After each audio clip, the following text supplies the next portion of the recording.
ভালো করে নিবি। পলকে তুমি তোমায় দেখলেই এবার ভিডিও ট্রেন্ডিং কাপাতে হবে টিকটকে। ক্যামেরা পেলে হচ্ছে। হ্যাঁ সে হচ্ছে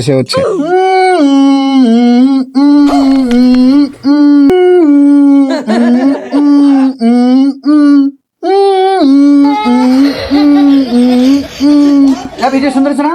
দূর মিয়া বালের ভিডিও হচ্ছে, এগুলো ভিডিও হচ্ছে। আমি দেখ এই দেখ আমার ভিডিও দেখতে ট্রেন্ডিং কাপ দেখ। দেখ মালা, এবার তুই কেমন ভিডিও করিস? টুকরো করে দেখো আমার এই অন্তর, পলকে তুমি অন্তরের ভিতর। কিরে তোরা এনে, আমি তো তোকে পুরো এলাকা খুঁজতেছি আর তোরা সাথে এসে টিকটক করেছি। আমি তোকে কখন থেকে খুঁজতেছি আমি ভিডিও বানাবো। সর ভিডিও বানাতে ক্যামেরা অ্যাকশন, ক্যামেরা ধর, তুই ক্যামেরা ধর। ভালো করে নিবি। এবার টিকটকের ট্রেন্ডিং ফরিউকা পাবো, টিকটক ট্রেন্ডিং ফরিউকা পাবো। হ্যাঁ বুঝতে পারছি। তোমায় দেখলেই মনে হয় হাজার বছর তোমার সাথে ছিল পরিচয়, বুঝি ছিল পরিচয়।